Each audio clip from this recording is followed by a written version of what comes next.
саламатсыздарбы, урматтуу кыргыз журтум.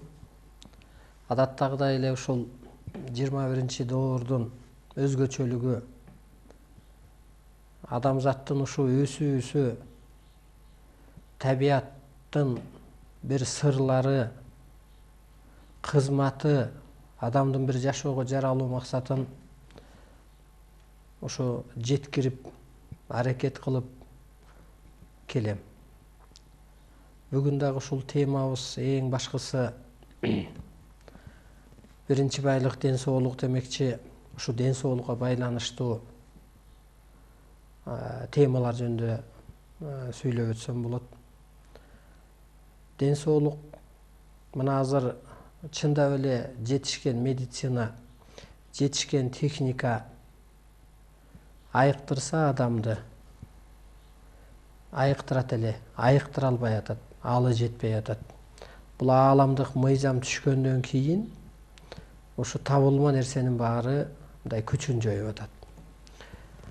Ушу бизди эфирди көргөндөн кийин мен илимдештериме же ошолор барган жерде азыр ушу элчилик дагы жүрүп атат, ушу кол топтоо да жүрүп атат. Ошол адамдарга ушу эфирден кийин, телефондон энергия өткөргөндөн кийин көп адамдардын айыгып, өзүн таанып, өзгөрүү болуп атканын отчет кылып атышат да өздөрү.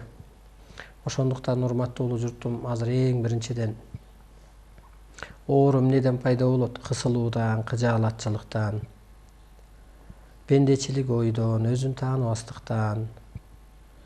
Ушу утурумдук рахат денени уулантат. Улуу рахат денени нурдантат. Ушу утурумдук эле нерседен адам денеси ууланып келет. Мүмкүн болсо ушу телевизордун маңдайына дейбизби, ошо комнатка дейинби, жатсаңыздар, ошо сунуңуздардан жатып мындай эле, ошондо мындай болгон турпат бир кенелет. Жатканга мүмкүнчүлүк болбосо ошо диванбы, дубалбы жөлөнүп отурсаңыздар, ошо башыңыздарга чейин. Ушу энергияга толгон адам элди эмдесе болобу? Ооба. Азыр эри бардын заманы эмес, энергия алуунун заманы. Каражаттуунун заманы эмес, касиеттүүнүн заманы. Өзү бул алтын доор деген өзү энергиялуу доор. Энергия алуунун. Бул ошол энергиялуу доор өзү. Эволюция доору эмес, эмоция доору эмес, бул энергия доору. Ушу энергияга толгон адам мен эле эмес, ушу менден кийин илим алгандар деле элди эмдегенге мындай энергиясы жетип калды десек болот. Ошондуктан ушу өзүңүздөрдү аябай бош кармап, мына биз өткөн берүүлөрдө айтып өттүк. Ошо 6 катар аалам адамзатты улуулукка өстүрүү үчүн илим берди деп. 2007-жылы ушул инопланетандардын жашоосу деген илим жазылган. Китеп жазылган. Ошо инопланетандардын жашоосу деген сөз бул кайра эле ошо адам кийин өскөн кезде, энергияга толгон кезде кантип жашаш керек? Же болбосо инопланетан деген бул энергия деген сөз. Энергия иштетүү. Мына ошо илим түшкөндөн кийин биринчи ошо кабары түшүп, анан энергиянын өзү келди. Же баягы Кудай келет экен деп айтылып, анан бир күнү өздөрү келет го. Анысыңардай, урматтуу журтум, ушул аба ушундай коюлду, өзгөрдү, суунун, абанын, жердин, керек болсо ошо оттун дагы составы өзгөрүп, аргасы саны дем алган адам ошо кысылып атат, жанына батпай атат, ооруп атат, керек болсо айнып атат, бир психологический ооруга чалдыгып атат, денеси чирип атат. Ошондуктан эң биринчи ушу ичиңиздеги биз жан дегенди эске албай келгенбиз да бүгүнкү күнгө чейин. Адам өзү 3 түзүлүштөн туруп атат. Жан, сөөк, бул тан, анан кан. Тан бул таш, кан бул суу, жан бул нур. Ушу жан ааламдан, нурдан келди. Ана ушу биз тан менен, кан менен кысып алып атабыз. Жан бул жараткандын аманат нуру. Ошондуктан ушу өзүңөрдү аябай бошотуп, ичиңерге ушундай бир чоң жан жайгашты десек болот. Ошон үчүн кысылуу болуп атат, ошон үчүн балдар ичкилик ичип атат. Ошон үчүн ичтейм ал чоң жан, бул чоң энергия да. Ошону туура эмес пайдаланып, аялбы, эркекпи, мындай энергиясын туура эмеске иштетип алып атат. Мисалы, отурумдук рахатка иштетип атат. Бирөөгө ашык болуп дейбизби? Же бир ошо элести ээрчип кетиппи? Же болбосо ушу ичкиликпи, наркотикпи? Ошондуктан урматтуу журтум, ошонун баарынан чыгуунун бир гана жолу ушу ааламдык илим. Ошон үчүн өзүңүздөрдү аябай бош кармап, ошо 13 жаштан баштап балаңызды, кызыңызды дагы жаткарып, оорукчан адамды, ошо инсульт болсун мейли ошол аты жаман айыкпас рак деген дарт болсун, а кишини да ошо сүйрөп келип эфирдин бет маңдайына өзү башын бошотуп, дене башын бошотуп, ошо өзү батпай аткан, ошо ичкилик ичип аткан, жолдон чыгып аткан, же түнөбөй калганбы, кызбы, балабы, эркекпи, ошону ушу эфирдин бет маңдайына койсоңуздар, чоң энергия иштейт. Бул чындык, бул күндөн күнгө дагы күчөйт. Ошол касиет берип туруп, анан ошол адамга анан касиет аркылуу гана багындырат. Бул кыргызга эле берилген жок, бул касиет, бул адамзатка берилди. Бул табият үчүн берилди, бул аалам үчүн берилди. Бул адамзат үчүн берилди. Бул ошо отурумдуктан чыгуу үчүн берилди. Бул улуулукка өстүрүү үчүн берилди бул касиет. Бул чоң энергия. Сиздер ар бириңиздер энергиялуусуздар. Ар бириңиздер касиеттүүсүздөр, бирок ошону ушу ичтарды көрө албастык майдага иштетип алып атасыздар. Ошон үчүн өзүңүздөрдү мотокту туура эмес туташтырсаң деле замкайт этет да. Бир напряжение да бул деле. Анысы кандай ошол туура эмес иштетип алып атасыздар. Анан ошо эфир убагында ошол адамдарды жаткырсаңыздар, көңүлдөрүн жайлатып, телефондорду өчүрүп, бала чаканы бир майда мындай энергияны жеген балдарды сыртка коюп, ушундай жайланып отуруңуздар. Мен ушу эфирден энергия өткөрө алам. Себеби мен ушу энергияга толдум, мен өзүм өзгөрдү, өзүм нурдандым. Менин клеткаларым эле эмес, керек болсо ошо сөөгүмө чейин энергия толду, касиетке толду. Ошондо кыргызда сөз бар го, сөөгүм ыраазы деп коет го, же сөөгүм агарды деп коет го. Анысы кандай, биз ошо монтип тырышып жүрүп, клеткабызды карартып, анан сөөгүбүздү карартып алганбыз. Бизге ушул ар адам ар нерсе менен байланат экен да, касиетке. Бир агай келип, түнү менен уктачу меселем дейт. Бутум ооручу эле, чыдабайм дейт. Анан ушул келиңиз отуруңуз деп ушу энергияны киргизип, өзүм бошотуп, анан ошо энергия чакырып киргизип койсом, ошол оору жоюлду бир келгенде. Грелкача койчу экен да, буту муздап сөөгүнө чейин. Дайыр 30 жаштан өтүп калган бир жигит келип, теги Россия, Кыргызстандын врачы эмес, теги Россиялап кыдырып, айыга албай ошо сөөгү оорусунан.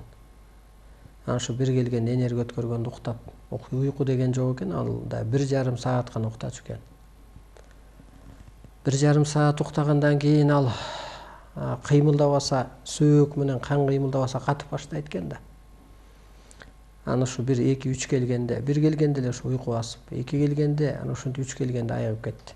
Акчасын төгүп, батабызды алып ушу китеп чыгарып атса, ошого кошумчамын деп. Врачтан калды дейт. Врачым. Анан эми бул ошо кысылууда мунун баары. Ошондуктан урматтуу журтум,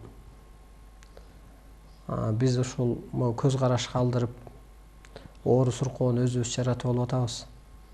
Кысылып алып атабыз, кыжаалат болуп атабыз, бир рамкаларга түшүп алып атабыз. Өзүңүздөрдү бош кармаңыздар. Ушул тегерегибизде көзгө көрүнбөгөн энергиялар бар, ушу менен аркаман кошуп айтыңыздарчы. Боштондук деген энергия бар. Боштондук энергиясы менин турпатымды бийлесин. Боштондук энергиясы менин турпатымды бийлесин деп кайра-кайра айтып, ошо оң колуңузду бошотуп, сол колуңузду бошотуп, оң бутуңузду бошотуп, сол бутуңузду бошотуп, мээңизди бошотуп, денеңизди бошотуп жатыңыз, отуруңуз. Көздү жумуп алган жакшы, себеби көз көрүп турса ой токтобой калат. Сиздерге азыр биринчи ден соолугуңуздарды оңдошубуз керек. Ошо утурумдук рахатыңарды, утурумдук көз карашыңарды өчүрүшүбүз керек. Анан жолуңуздар ачылат, мындайча айтканда. Анткени бир күн уруш болсо 40 күн периште качат дегендей, канчалык кысылсаңыз качканда баардык нерсе ошол келип жайгашыш керек. Аябай эстешиңиз мүмкүн, ыйлап бакырышыңыз мүмкүн, ар кандай таасир этет. Бир жерлериңиз тартып, чыңырап оорушу мүмкүн. Ооруган жерлерге эң биринчи таасир этет, тиет. Керек болсо ошо тишиңизге, башыңызга, бутуңузга чейин. Ушул өзүңүздөрдү аябай бош алып отуруңуздар. Бул ааламдык сабакты айтып атам да, мен ааламдык улуу илимди айтып атам. Ошо ааламдык, мен ааламдын сөзүмүн. Ааламдык улуу илимди айтып атам. Ааламдык улуу илим убагында бүткүл аалам күчтөрү, ата тегиңердин рухтары, мазар ээлери, ар бир адамдын жөлөмө күчтөрү бар. Ошолор кызматта болот. Ар кимдин тилегине, кудуретине, касиетине жараша калыптандыруу, мисалы мына адам сыпат деген, арбай сыпат деген, улуулук сыпатка калыптандыруу, касиет ыйгаруу болот. Эки көзгө көрүнбөгөн бионур энергия аркылуу пенде кутучага операция жасалат. Эки көзгө көрүнбөгөн бир сырлар, нурлар берилет. Ошондо куйруктуу жылдыз энергия түрүндө арсыналайга отурду. Бул кут жылдыз. Кут бул кудуреттүү улуу табылга. Арсыналай кут кармады, мына бу жерде берилет илимде. Кут бул өзү Кудайдын буйругу менен гана берилет. Өзү жакшы көргөн, көңүлү жакшыбы, же өзү тарбиялап келгенби адамга берилет. Ал адам ошол нур энергияны иштетсе болот. Ал меники эмес, ошол адамзаттыкы, табияттыкы, кыргыздыкы. Ал реанимация деп дагы чечсе болот деп берилет ааламдан. Ал нур бул Кудайдын деми, энергиясы, нуру. Ошондуктан урматтуу улуу журтум, бул өтө таасир берет. Ишенип кереги жок. Айыкканда же таасир бергенде ишенесиз. Эскиче кеп эмес. Эң башкысы сиз өзүңүздү бош кармаңыз. Бош, айдоону деле эмнеге айдайт? Ошо бошосун деп. Айдоону эки мындай машинанын тебелеп кеткен эки исине суу сиңбей калат, айдоого сиңип кетет го. Ансыганда өзүңөрдү бош кармап отурсаңар, ушул жөн эле бир нерсени сүйлөп аткан кезде ошол операция жүрөт. Мына YouTube'да турат. Ушул мына азыр Бейжиштин элчиси, Батыштын техникасы, мына техника элчилик кылып атат. Баягыдай 40 күн, 4 айлап кыдырып, элчилик кылып, же дават кылуу жок азыр. Ал мезгил өткөн, ал эволюция болгон, бир кездеги мезгил болгон. Ошо Батыштын техникасы элчилик кылат. Ушу YouTube'да арсыналай кут дегенге кирип алып, ушу кээ бирлер айыгып атабыз. Сөзүңүздү жаттап атабыз, кубанып атабыз, күтүп атабыз дейт. Бул элдин отчету. Азыр ушу ааламдык сабак болуп аткан убакта башыңыздар оорушу мүмкүн, чочугаңыздар тетирсинче тийип атат. Энергия өтүп атат, калыптанып атат. касиет жайгашып атат. Урматтуу улуу журтум.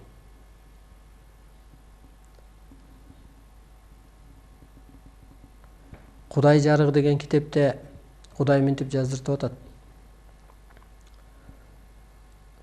Менин бар экенимди Манас баба, Манас биздин тил менен айтканда бабабыз, атабыз аныктаган деп. Ошо Кудайдын бир кандайдыр кудуретин же ошо кутун кармаган үчүн духу күчтүү Манас бабамдын айлекер, баатыр, көрөгөч, көсөм, чечен, чебер жана башка көп сыпаттары болгон. Азыр кайра Манастын доору келди десек болот кыргызга. Мына ошо кудуреттүү улуу табылга кут менен биз адамзатты бириктиребиз. Бул жаңы илимдин касиети. Эски доор өзү жоюлат, бүтөт. Ал кезде Манас бабам курама жыйып журт кылган болсо, азыр мен ошо жамандын, сыганды, орусту, кыргызды баарын бириктирип бир бийик түшүнүк өткөрөм. Кыргыз өткөрөт, бизден илим алгандар өткөрөт, касиеттүүлөр өткөрөт. Ошон үчүн кыргыз дүйнөнү башкарат деген ошол. Башка деселем эле башкача башкаруу эмес. Багыт көрсөтүү да бул башкаруу болот. Бата берүү да бул башкаруу болот.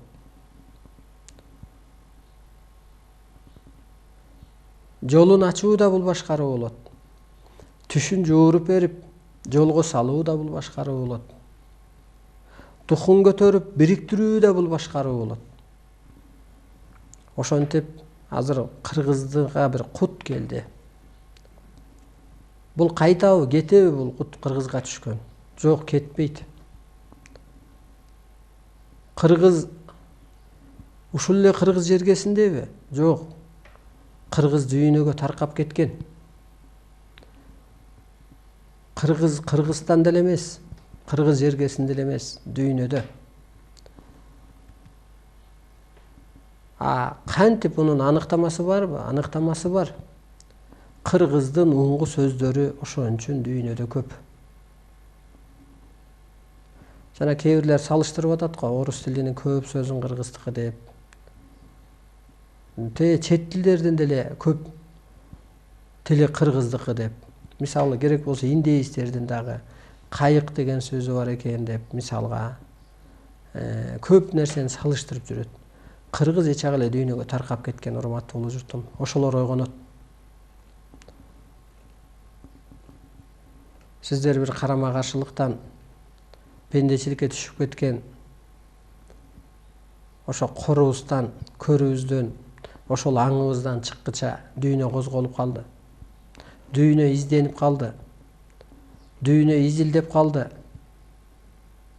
Бул ааламдык илимди Арстан Алайды элчилик кылган жок. Табият элчилик кылып атат керек болсо. Мына мал жаны ооруп атат. Мал ооруп атат. Бул табияттын кызматы го. Суу каптоо, өрт, жер титирөө, кыргын сүргүн, уруш оору элчилик кылып атат. Мындайча айтканда ойготуп атат, козгоп атат. Ошо ааламдан берилди эле Арстан Алай. Сизге каршылаштар кийин сизге калыс элчи болуп калат депчи. Чындап эле элчилер көбөйдү. Мына керек болсо ошо эл башчысы азыркы Атамбаев да сүйлөп атат. Теңир деген бул тең деген эле сөз да. Ата бабаларыбыз теңир колдосун деп айтып келген да. Балдарга медаль тапшырып атып дагы биз улуу кыргызбыз да деп. Же болбосо ошолорго айтып атат, атасы турганда баласы сакал койгон эмес да деп. Мунун баары эмне дегенде ошо кыргыз элинин ойгонуусу деп мен санап атам, кубанып атам. Ушу теңир деп сүйлөп чыксак, бизде кээ бир мусулмандар айтып чыкты эле, бул теңирчи деп. Эми эл башчысын эмне деп айтасыздар сиздер? Анда теңирчиби? Же сиздер тетиргеттиңиздерби? Же адам адаштыбы? Мына ошентип элчилер көбөйдү. Улуу кыргызбыз деп калды. Бийликтин бүгүнкү күндө мактанаарга маселеси калбай калат да, барып-барыпчы. Айтайын десе маселе калбай калат. Ана ушу бир жаңылыкты, жаңы сөздү, элдин эмнени сүйүп атат, эл эмнени ээрчип баратат, ошону издеп баштайт. Ошентип айтор түшүнсө түшүнбөсө дагы аягын түшүнө албай. Бул жерде психология деген бир татаал илим бар. Ал ошол адамдын кара куш мээси толук иштеп, жаратуучулугу иштеп калган мезгили. Ал жөнүндө канча жерде бир кыргызча сүйлөп атканы менен ал жөнүндө эч кимдин түшүнүгү жок. Ана адамдын анатомиясы, астрологиянын ордун аткарып калат деген илим бар. Аны башкалар билбейт, түшүндүрө албайт. Окумуштуу эмес менчелик. Бул эмне деген сөз эми? Анатомия, астрологиянын ордун аткарып калат жаңы доордо деген. Адам көккө айланат деп берилет. Көк асман сыяктуу бир касиетке ээ болот. Ошондо көзү менен өчүрөт. Ою менен, сөзү менен жаратып коет. Ошондо анатомия өзү жоюлуп кетет. Башка кызматка, башка кубулуп кетет. Мурун бир инстинкт, дене рахатын, тамакты жана башканы талап кылган болсо организм, кийин энергияга толот. Кийин бир касиет иштеп кетет ар бир клетканын. Ойлоп табуучулук, эстеп калуулук. Ошол түпкүлүгүн түшүнбөй сүйлөп атышат, бирок жакшы, аябай жакшы. Ошондо улуу кыргыз деген сөз бул. Бул байыркы эл деп атат да. Жок, андай эмес. Ал эл бир эле кыры. Улуу кыргыз деген сөз ушул улуу күчтөрдөй сыпатка ээ болот жаңы доордо.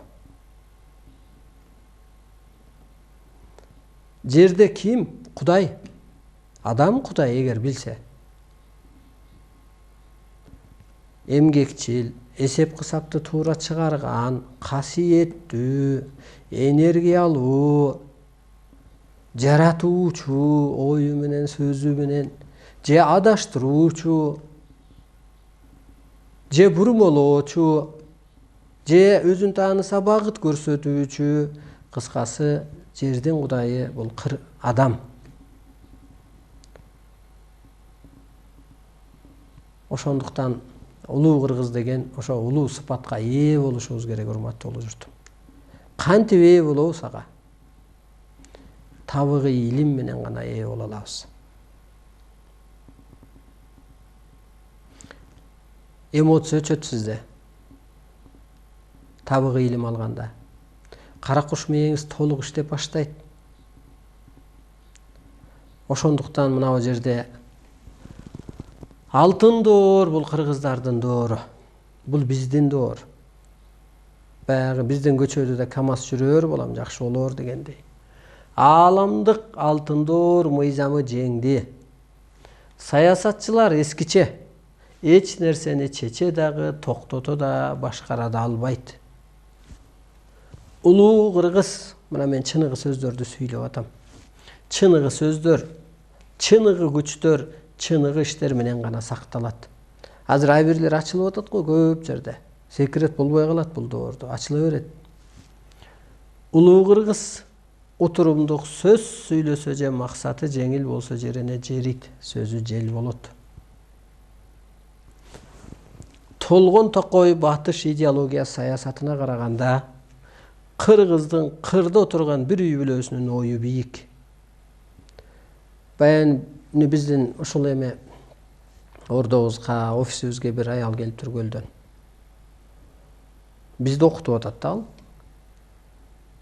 Эмне дейт?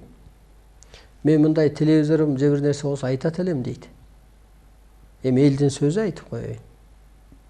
Бир эле карапайым аялдын, эженин, аялдын, эненин сөзү. Мен ушу жанагы азыркы президентке кандидаттарды, бийликте жүргөндөрдү Сөзүм болсо айтып коет элем, алып койчу деп дейт. Эмнеге десем, ой азыр деле бийликте жүрөт го алар, нени кыйратты дейт. Коом алмашып атпайбы, доор алмашып атпайбы дейт. Ой, бул элдин ичинде көп нерсе жашап атыптыр деп эле ойлонуп калдым. Көзүнөн жаш чыгып кетти мынтип эле, сүйлөп атып эле. Ансыгандай чындап эле азыр Кыргыздын доору келди, ойгоноор мезгил келди. Сандаган депутаттардын сөзүнө караганда, улуулугун тааныган бир адамдын сөзү бийик. Улуулукту таанышыбыз керек болуп атат ар бирибиз. Байлык бийлик чындык менен алмашканын Кыргыз терең баалайт. Азыр байлык бийлик чындык менен алмашып кетти. Эми Кыргыз аябай баалайт. Адам адашканда энергиясын акчага өткөрүп алды. Акча адамды өкчөп жатат. Жасып алсаңыздар болот, урматтуу улуу журтум. Эмне болот Кыргыз эртеңки келечеги? Эскиче кырсык гана болот, кыйынчылык гана болот, оорчулук гана болот. Жаңы доордо кандай болот? Жаңы доордо биз өткөндө айттык эле түндүгү кереге деп.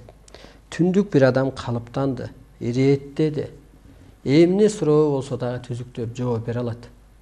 Мейли дин, мейли саясат, мейли дүйнө, мейли табият, мейли аалам, мейли келечек боюнча болсо да булар сыналай. Ага кимдер уланыш керек? Саясатчылар, журналисттер, окумуштуулар, тарыхчылар, кыргыздар, калыстар, адамдар. Алар кимге кызмат кылыш керек? Кереге бул карапайым эл, улуттар, жаштар, жаңы урпактар жана башкалар. Эгер ушу журналисттер, окумуштуулар, саясатчылар алынын келишинче мына кыргыздар, калыстар иш кылып атат. Эгер ушулар ушул сөздү сүйлөгөндө утурумдук нерсе жок кылат эле ар бир үйдө. Ушундай улуулукту кеп кылат эле. Өйдөлөбөйлүбү? Өзүбүздүн жашоого жаралуу максатыбызды билбейлиби? Бийлик ак үйдө эмес турбайбы? Өзүбүздө турбайбы? Өзүбүздү бийлей албай аткан турбайбызбы? Өзүбүздүн жан дүйнөбүздү байыта албай аткан турбайбызбы? Түштөн аян байланыш берсе дагы биз моюн бербей аткан турбайбызбы? Аял пендечилик жашоодогу эң башка өзөк. Аял ар нерсенин ачкычы болгон күч. Аял жаратуучу, аял дүйнө элинин түзүүчүсү, аялдын сыпаты ааламдын сырын баяндап туруш керек деп ушинтип кеп кылып калат эле да. Кечээ мага Таластан WhatsApp'тан бир агай жөнөтүптүр. Мен ыраазымын ошо элдин арасында өсүп атканда. Агай дейт, Манас ТВ тартпай калды биздин айылда дейби, же менин үйүмдө тартпай атат, мен YouTube'дан көрүп атам.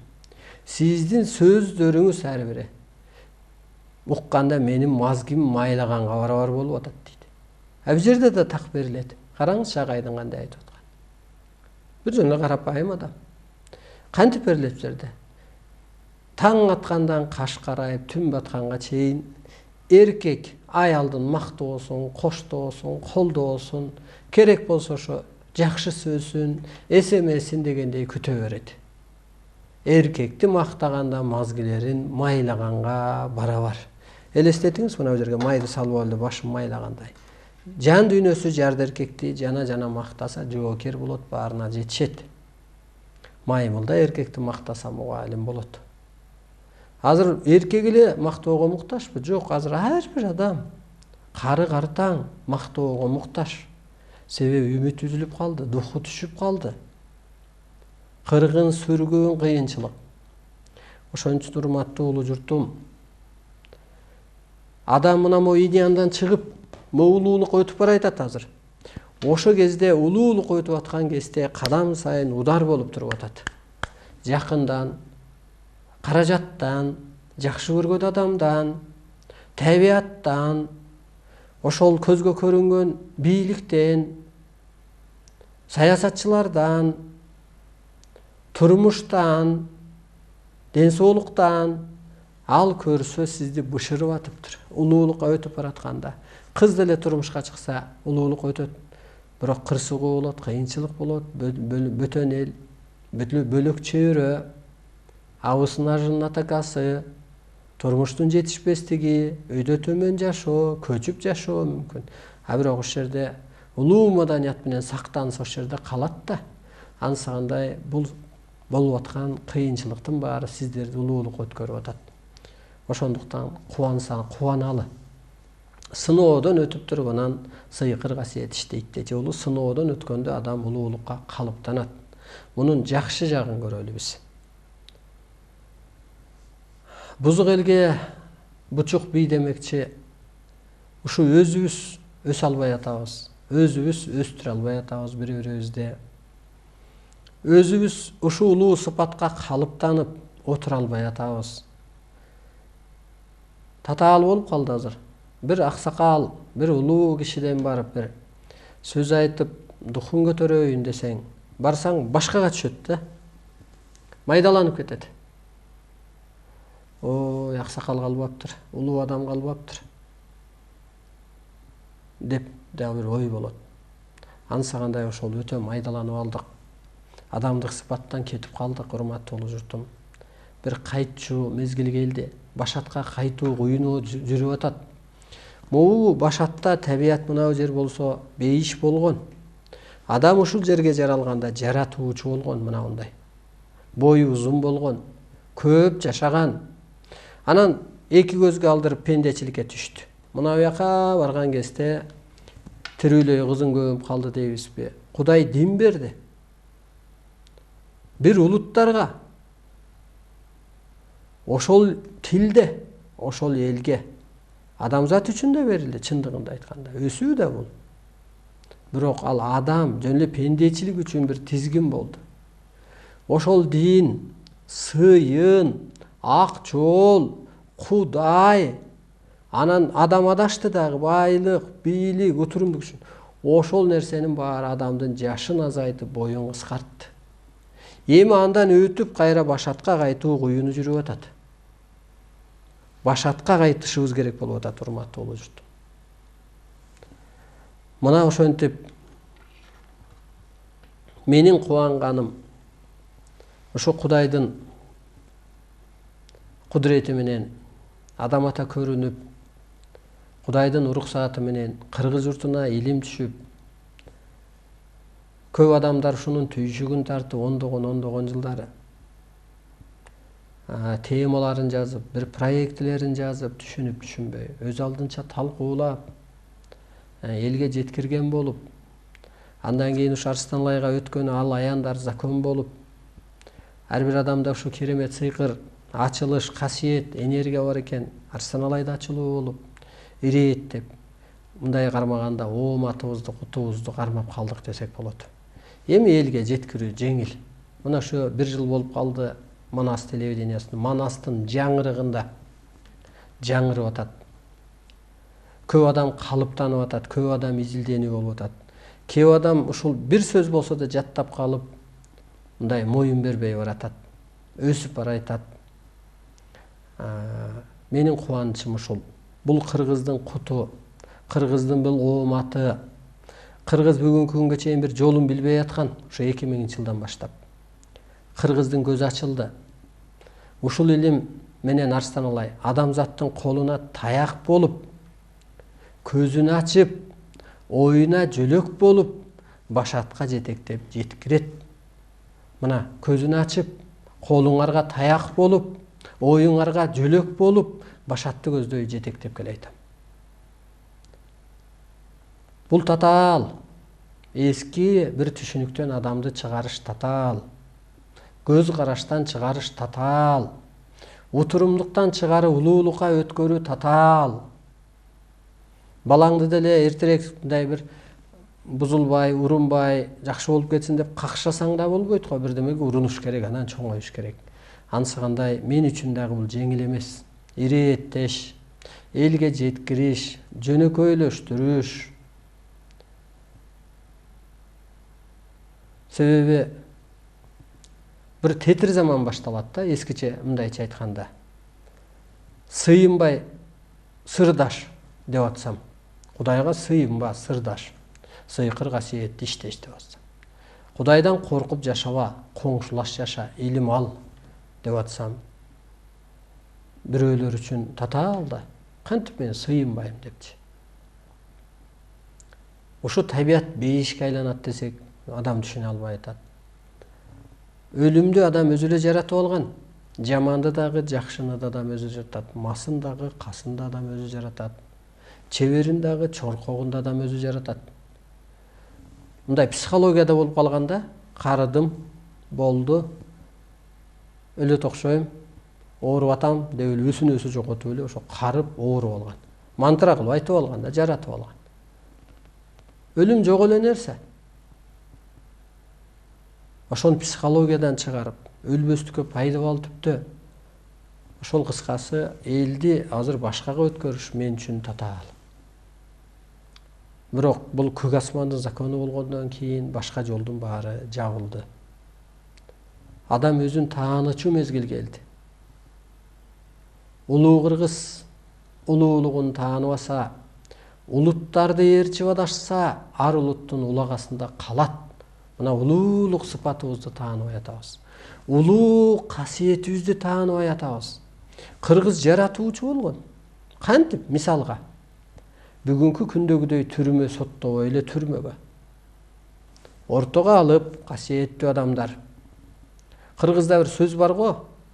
Сокурга алысың барбы ошого баралы депчи. Мындай териштирип келгенде сөзгө жыгылбай койсо. Ансагандай ошондой калыс, касиеттүү, тегиз адамдар ортого алып, ушундай бир улуу сөздөр менен энергия киргизип, уят кылып, кой балам, антпей жүр. О, мен десе ошо пенде периштеге айланып кеткен, тазарып кеткен. Кана ошо биздин улуулук сыпатыбыз ошол. Кана эл чечкени, кана эл билгени. Эл чечиш керек да көп нерсени. Эл өзүнүн маселесин өзү чечиш керек да. Айыл өзүнүн ошо талкууга алсын, тентегин тартсын, эне атасын уят кырсын.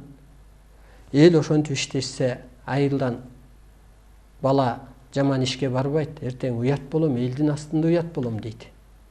Айыл апанын астында уят болом дейт. Эне атамды уят кылам дейт. Ата бабанын арбагынын астында уят болом дейт.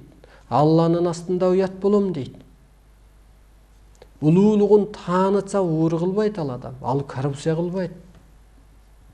Себеби окуй, менин жаным улуу дүйнөдөн келиптир. Күнүм өтүп атат го. Кой мен бирөөнүн рызкысын жебейин. Ал уурулук да. Уурулук кылсаң он эсе чыгым тартасың. Ошондо жеңил болот эле. Бийликке дагы, элге дагы, коомго дагы, мо аба ырайына дагы, табиятка да жеңил болот эле, урматтуу болушут. Ошентип бир бурулуш кылчу мезгилибиз келди. 100 жыл мурун кедей кембагалдар боштондукка чыккан революция кылып. Мүмкүн ошо 17-жылы дагы адам өзүнүн жан дүйнөсүнө революция кылып боштондукка чыгаар бекен? Өзүңөр боштондукка чыга албай атасыздар. Чектелип алдыңар. Рамкага түшүп алдыңар. Биздин баягы карышкырдай болуп калдык да. Карышкырдын түшүнө кой кирет дегендей элечи. Биздин түшүнүгүбүз только пул болуп калды. Пулдун кулу болуп калдык. Кулбуз деп берип, кара курсак, ошо курсак тойгуз үчүн эле болуп калдык. Жаныбыз чукпайт, же тапканыбыз арбыбайт. Эч кимге жоопкер эмес азыр. Атасы баласын карабай кетип калып атпайбы үйлөнүп таштап, жоопкерчиликтен кетип. Улуулугун тааныбаса, ал жоопкер болбой атат да. Аны ким коркутат? Сот алимент кесеткен, башка эчтеке жок. Молда айтат, тозокко түшөсүң дейт, тозогуңду көрбөгөндөн ага бир тыйын болуп атат. Ушинтип тереңдетип түшүнсө, бир жоопкерчилик болот эле. Баланы багып чоңойтуш керек эне ата. Бул улуулукка, моюкка, улуу дүйнөгө өсүүнүн эң биринчи эволюция баскычы. Бала тарбиялап атып, эне кандай өсөт? Жеңем кандай өсөт? Түндөн калат, уйкудан калат, өсөт, токтолот. Эне атанын руху ааламда болбой калат, арбагы, жаны. Орду болбой калышы мүмкүн, кыйналып. Кайсы убакта? эгер жерде балдар бактысыз болуп калса, эмнеге могу турмушта багыттуу тарбия бере албагандыктан балдарың бактысыз калды. Демек жоопкерчилик. Никени азыр дежурный кылып алды да.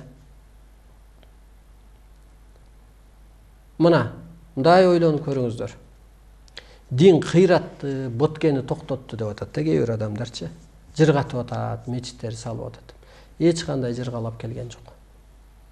Мына бирөөгө көзү түшүп калат экен, бир мусулманды мындайча айтканда. 3 молдону чакырып келет экен да анан башын ортот экен. Мен сени азыр нике кыям, алып кетем. Бул эркектики закон. Мен экинчи никемсиң, же үчүнчү никемсиң, же төртүнчү никемсиң. Тозокко түшүп каласың, асман жерди айтат. Өзүнүн гана кызыкчылыгын кылат дагы, нике кыйып алып кетет. Бирди төрөтөт, кызыкчылыгы кетет. Ана бир күнү бир уруш-суруш чыгарып турган дааватка кетип калат. Баягы 4 ай жок, андан ары да жок. Бир баланы кучактап алып үйгө келип атат. Жыргаттыбы кыргызды? Урматтуу улуу журтум, душман кайда? Ким? Ушундай ар кандай саясат го. Бу да бир чоң саясат. Анан биз баш мыйзам жазабыз, анан биз программа жазабыз деп атат кээ бир адамдарчы. Адам өзүн тааныбайынча сен жазып койгон программа бир тыйын иштебейт ал. Жок нерсе. Могу кагазчы жаза берген кагаз. Бул адамдын энергиясын гана жейт. Не деген гана закондор чыгып атат жогорку кеңеште. Помощниктер иштеп атат, юристтер иштеп атат, компьютер иштеп атат. Кана бир закон иштегени. Касиет болбогондон кийин кагаз жок нерсе. Кыргыздын көкүрөгүндө кийиз китеп бар, урматтуу улуу журт. Көкүрөгүндө мына макал лакаптын баарын эле кыргыз эстеп калып атат го. Жомокту эстеп калып атат, Манасты эстеп калып атат. Жазып отурабы? Манасты жазып отурабы, бир ошондон окуп атабы? Көкүрөгүндө болуп атпайбы? А көкүрөгүбүздү биз көр кылып алдык, жаап алдык. Калыс адам жок азырчы, калыс. Калыс бирде менен сүйлөшүшүбүз болот, ар жагын карасаң кызыкчылыгы башка. Бул утурумдук нерсе да, бул шайлоо, майлоо, бул бүтө берет. Алчылдайын, абириң ачылып кала берет. Тырышып, бырышып, бир урулга жармашкан адамдай болуп жүрөсүң. А улуулук, түбөлүктүүлүк бул калбайт да. Бул тарыхта калат, бул адамдын көкүрөгүндө калат.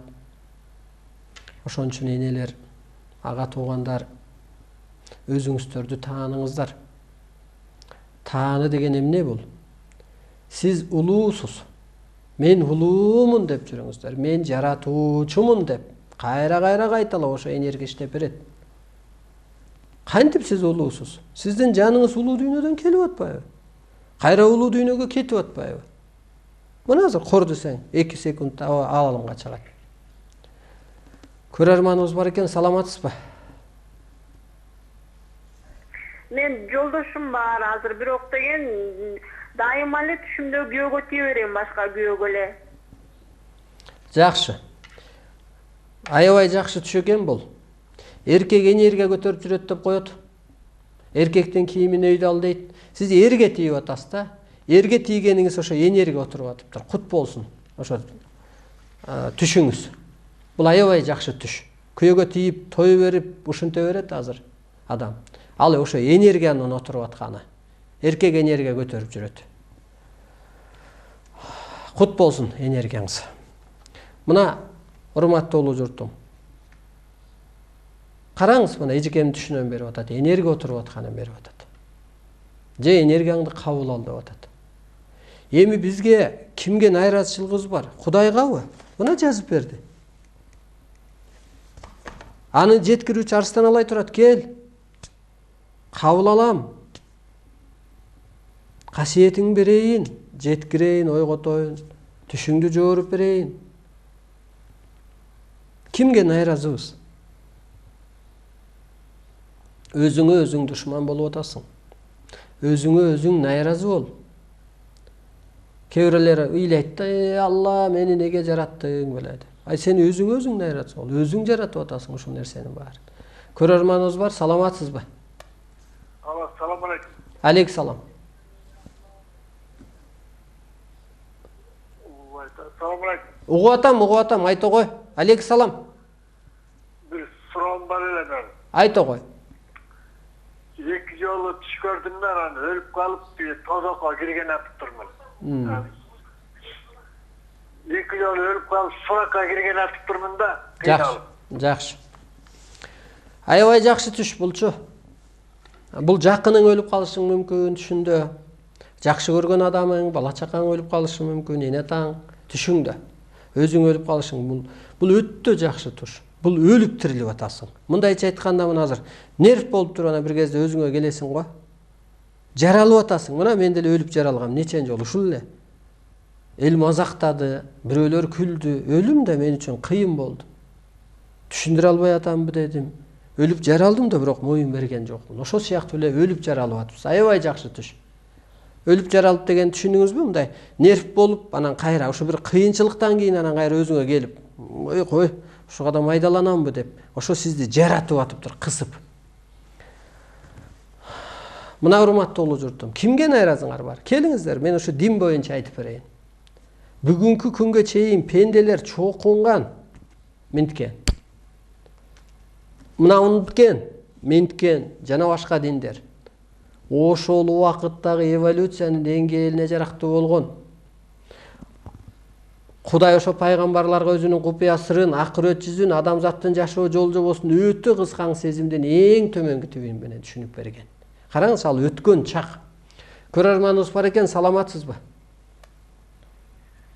Ошо бир түш көрдүм да, бир кичинекей бала көтөрүп алып, бир сеткада 3-литровый 2 банка көтөрүп, анан бир фляга көтөрүп, экинчи этажга такыр чыга албай азап тартып атыптырмын. Жакшы. Мына түш жоору бар бу жерде ааламдан берилген. Эскиче түш жооруганга болбойт, урматтуу журтум. Азыркы ушу 3 нерсе. Эскиче бир тумар-пумар чейгенге болбойт. Эскиче көз ачыкты кылганга болбойт. Болбойт көз ачыкты кылганга.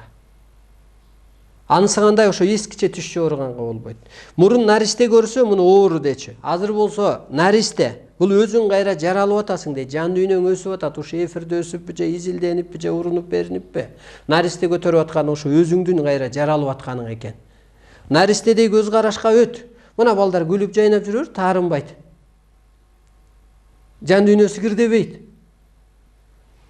Анан ошондой мүнөзгө өттүп атыптыр, ошондой Кудайга ишендеп, анан ошо банка фляга көтөрүп эле дөңдөн чыга албай атканыңыз бул пустой болуп атыпсыз. Пустой идишти көтөрүп алып атпайсызбы? Ички жан дүйнөңүз бош болуп атыптыр. Көрөрманыбыз бар экен, саламатсыз, угуп атабыз сизди. Ошо намаз окуп бүтүп, анан кийин дуа кылып атканымда өзүм тууралуу, балдарым тууралуу сүйлөп атканда ошо жүрөгүм сыкылып, кысылып, ушунчалык бир неме волнение болуп, ошондой неме болуп кетип атам да, бир 2-3 жума ошондой болуп калдым. Жакшы. Сиз мага чалсаңыз, анан телефонум калтырам, мен телефондон энерги өткөрүп коеюн, өзүңүзгө келесиз. Буга мен гарант берем. Анан эми урматтуу журтум, ааламдан түшкөн илимдин баары жакшы. Мен Куранды же Библияны же жана башка диндерди жаман дей албайм, бирок учур чагы болот. Мына Москвич Жигулиге биз жетпей жүргөнбүз. О, көзүбүздөн ушу бир Жигули өтүп кетсечи, ушуга кандай жетебиз? Кийинки Ладаны кой тур. Жөн бир 02, 03, 04, 05, 7 деген машинени көргөндө. Азыр айдалбай калды го. Ансыганда өрт, ар нерсенин өзүнүн учур чагы болот. Азыр сиз намаз окуйм депчи, түнкү саат 2-деби 4-тө чыгып өзүңүздү кысып атасыз. Анан сиз өзүңүзгө эле тилеп атасыз. Ошон үчүн булундай чектөөдөн чыгыш керек. Боштондукта жашаш керек адам. Ошондон сиздин бир кереметиңиз ачылат. Ошон үчүн кысылып атыпсыз. Көрөрманыбыз бар экен, саламатсызбы? Мен түш көргөндө, түшүмдө дайым эле өлгөн кишилер менен жүрөм. Анан далаң эле бут кийимимди жоготом. Жакшы. Бут кийимиңди жоготконуң бул бут багыт деп берилет. Мурун бут кийим көрсө эрге тиесиң дечи, эми канча жолу тиет, мисалга да. Ошол бут кийим бул багыт, багытыңды таппай атыпсың, туура жолуңду таппай атыпсың. Анан өлгөн кишилердин түшкө киргени жаңа бул жерде берилет. Ата тектин арбагы түшкө кирсе бир колдогону белги бергени, кайра арбактар түшкө кирсе, биз биргебиз деп атат. Биргебиз. Мына сенин жаныңдамын деп атат да, мындайча айтканда. Дегенде эле бир абаны дем алып атпайсыңбы? Анан сунуш тапшырма берип атыптыр. Анан түшүнбөсөң анан дагы бир телефондон кененирээк түшүндүрөйүн. Мына урматтуу улуу журтум. Бизге ушу 25 жыл намаз окуган эжелер, агайлар келип, улуу түшүнүк алып анан ошо эски түшүнүгүн тетирсе, ошо мындайча айтканда намазын тыштайт. Анан уйку басты дейт, жыргадык дейт, аябай убара болуп жүрүппүз дейт, аябай кысылып жүрүппүз дейт. Мен түшүнөм, ооба ишиңиз жүрбөй атат. Ооба ооруп атасыз, анан ойлоп атасыз да, намаз окусам эле жакшы болуп кетет депчи. Жок, андай эмес. Азыр намаз окуп сыйын деп аткан жок. Жан дүйнөңдү бийиктет деп атат. Түшүңөн да ошону берип атат. Көрөрманыбыз бар экен, саламатсызбы? Алло. Угуп атабыз сизди. Алло. Угуп атам, айта кой. Кон жок. Угуп атам, айта бер. Алло, саламатсызбы? Саламат. Кутман кечиңиз менен. Рахмат, айта кой. Алло. Айта кой, элдин убактысын алып атасың, айта бер, угулуп атат бизге.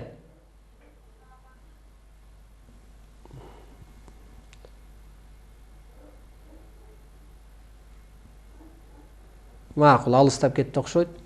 Мына урматтуу улуу журтум. Анан мен 2 мечит салгам. Атамды ажыга жибергем, пулун төлөп, себепкер болгом. Бул 99-2000 жылдары.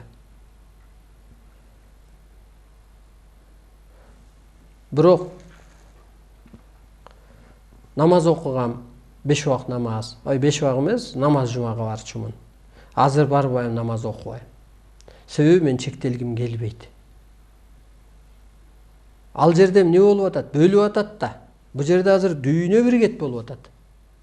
Ал жерде бөлүп атат. Бул мусулман, бул капыр. Бул теңирчи деп те өлүп койду да, далай кыргыздычы. Биз диндебиз дейт да. Бул дини жок дейт. Дини болбогон менен дили бар Арстан Алайдынчы. Тили бар, бийик духу бар, бийик түшүнүгү бар. Келиңиздер бир мындай аябай илимдүү балаян алып келиңиз, дебатка чыгалы. Мындай туура жолду багыт көрсөтүп берели. Бул чындык акыры чыгат да, урматтуу улуу журтум.